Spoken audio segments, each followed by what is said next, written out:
and welcome to Scale Your Sales podcast. Now, have you ever thought, what is it like to be a serial CEO? Well, today I have the gorgeous Stephen Kelly. Stephen has 35 years leadership experience in both the private and public sector. He's held CEO positions with 3 UK and US public tech companies. As well as spending 3 years as COO in the UK government. He started his career as an accountant, and I didn't know that. I cannot believe I did not know that. 9 years with Oracle as an executive of the European management team, joined Californian enterprise software startup Cordiant, and in 2001 he became Chief Executive Officer. After this time, he met me. 2014, he became CEO of Sage Group. He is so far, the only externally appointed CEO of Sage. Now, in 2015, he also was appointed to be one of 6 business ambassadors to boost the UK's performance in international trade. Now, he's always been a campaigner for all business, not just large businesses, and he's continued that today. So make sure that you check out his Twitter profile, which is at @SKellyCEO. Now, he left me in 2018, so I've really been itching to get him on my podcast. So welcome to Scale Your Sales podcast, Stephen. Great to be here, Janice, and wow, quite humbled by the introduction, but most of all, I'm just a kind of growth junkie, company builder and life adventurer, and obviously the joy of our lives is meeting people like you, which is fantastic, and I thank you for everything you did while I was at Sage. And, you know, continue to support. I know you support me, and, you know, I follow everything that you do. So I'm really honored that you've, you know, managed to get time in your diary, very busy diary, especially with what you're going on to this evening, to speak to me. But first of all, tell us more about your current directorship, one with Kimble apps, and then quite interestingly, locumness. So tell us more. Yeah, since really this year, I've been spending a lot of time doing new investments in high growth companies with a great friend and co-investor called Dr. Steve Garnett, who's a business genius and a mentor. And as part of that, we have spawned a number of investments, and one of which is Kimble, which is a very high growth company, very successful, based in the UK, but kind of going very, very fast in the US, probably conquering America. And what they do is allow professional services companies and people-based companies to have much better control on their human capital and also drive profitability, growth, and efficiency for those companies. The sort of sectors called professional services automation. And we got to know the management team way back. Steve and I invested in the company, and then I was very honored that they asked me to join the board there, which I've done just after an investment from a company called Axel, KKR. So they're very high growth, you know, now with 20 million revenues, grown over 50%, and doing a fantastic job. And really, why them and why Locum's Nest? Because they carry my values around customer obsession, building great companies, building great culture, you know, making it a place where colleagues want to come in with a spring in their step every morning and delight and serve customers. Excellent, excellent. Now, you've got over 30 years leading major transformations.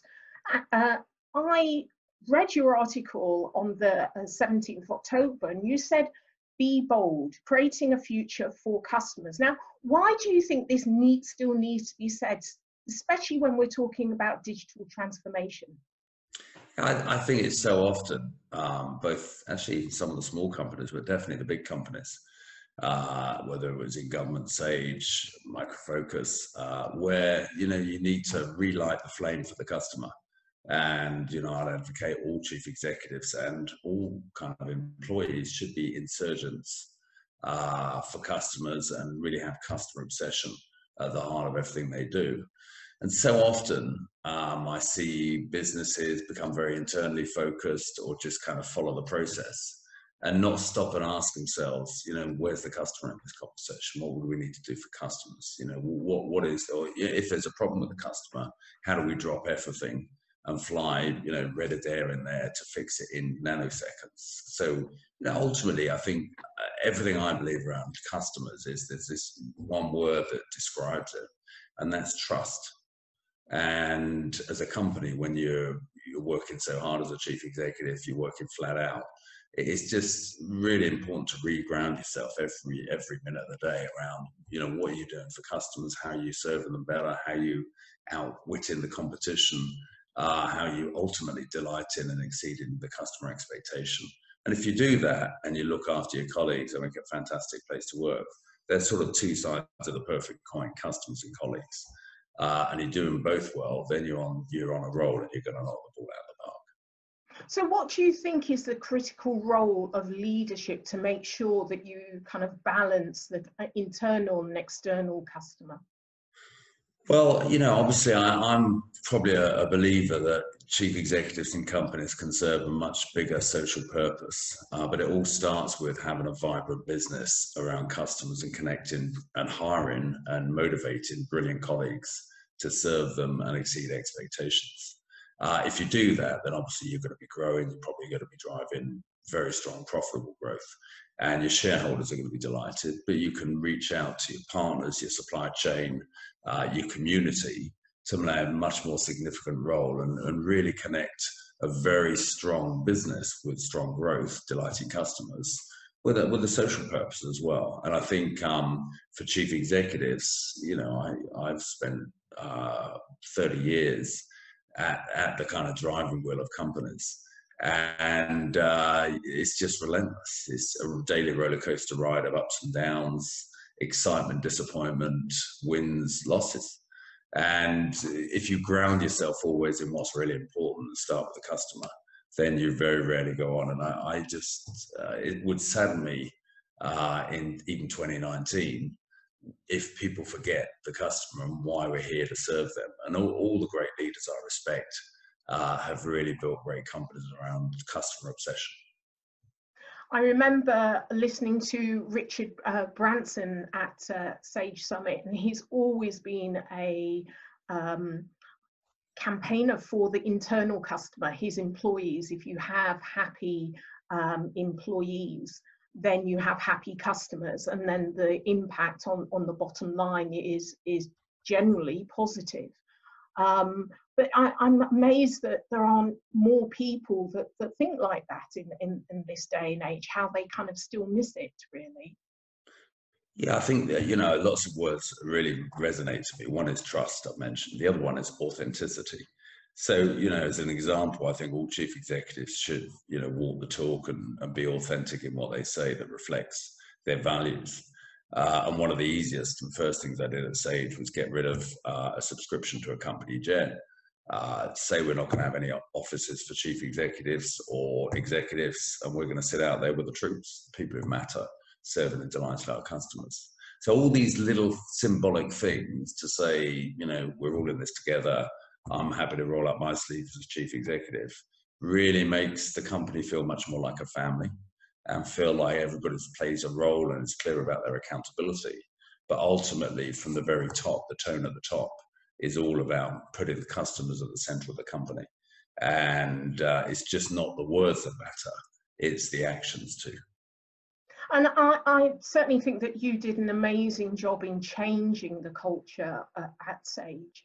And really, Stephen, you were the first CEO I met that was normal, that you could approach, that paid attention to you when, they weren't looking past you when asking a question. And, you kind of blew my mind, really. So I'm going to be stalking you for the rest of your life, I'm afraid, because you made such a positive impression on me that.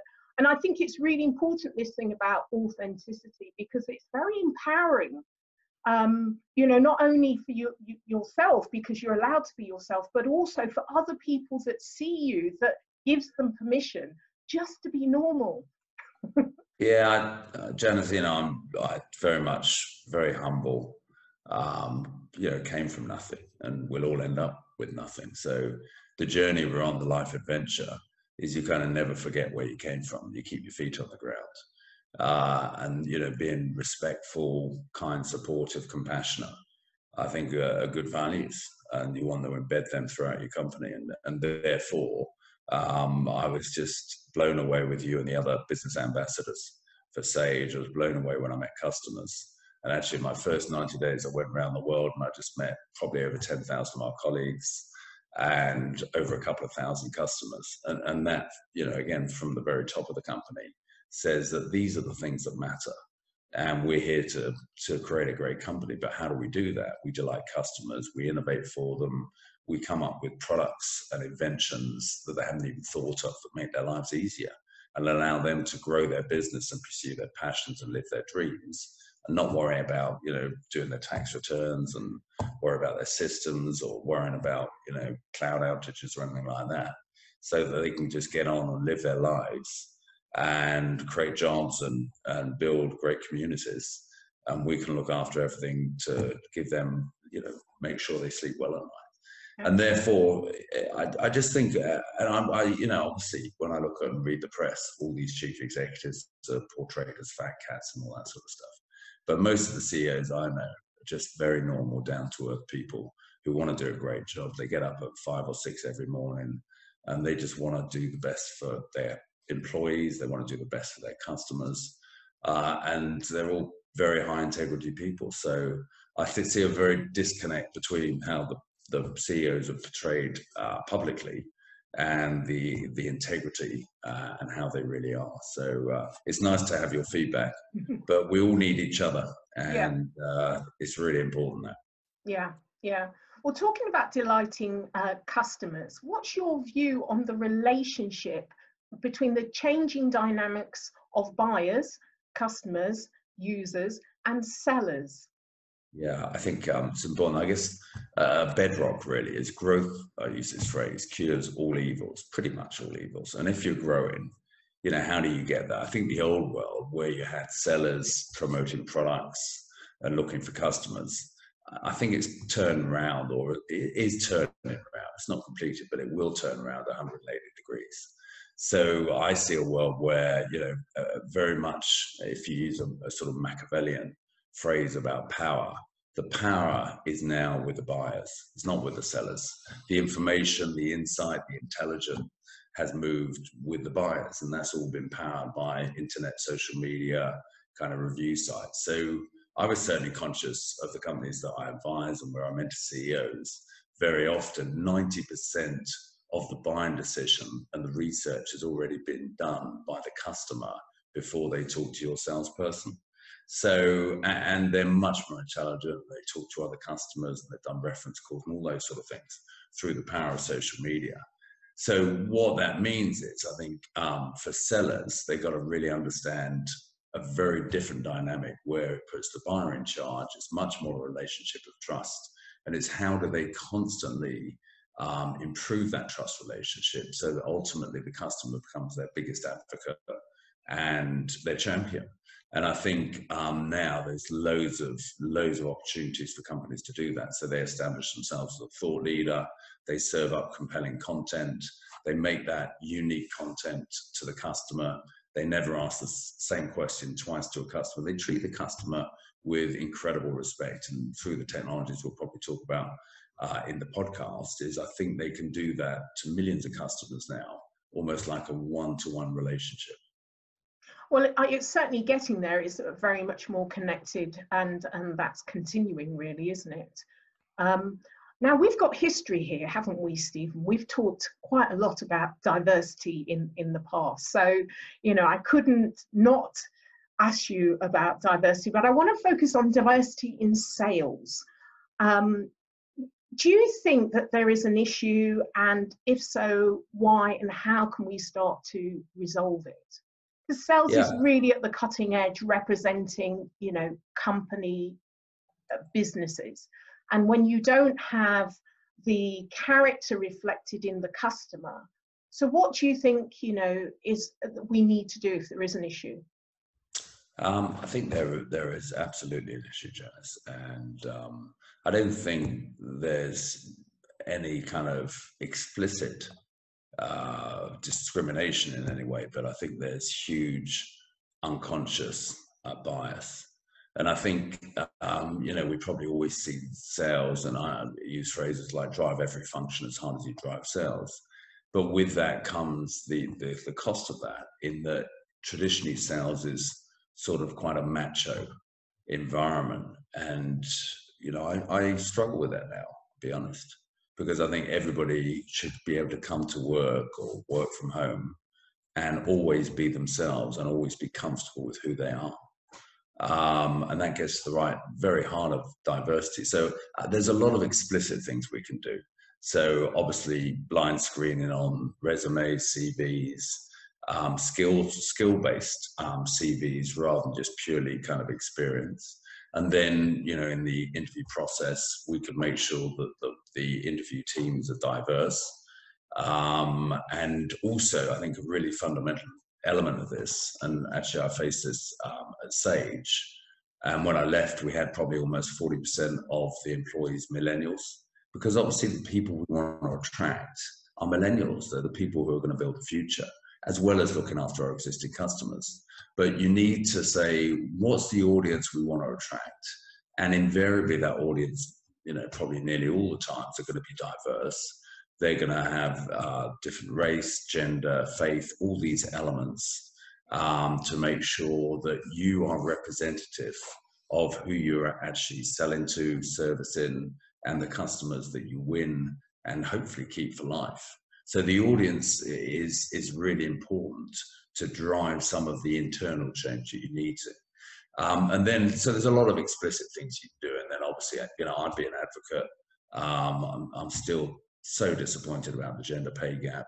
I'd be an advocate for publishing everybody's salary in the company transparently to all colleagues, and say, transparency is a real driver of positive change. And then have a plan within maybe 2 or 3 years, if there is a gender pay gap within your company, to close that. Obviously, you can't wave a magic wand on day one and upgrade everybody's pay, but you have to have the transparency that drives fairness and equality. And then there's a lot of subtle things, very specific to sales. And, I probably feel bad about this, because 20, 30 years ago, you'd typically have a quarterly sales meeting or monthly sales meeting and then go out to dinner. And actually, when you think about it, that's probably quite destructive for childcare.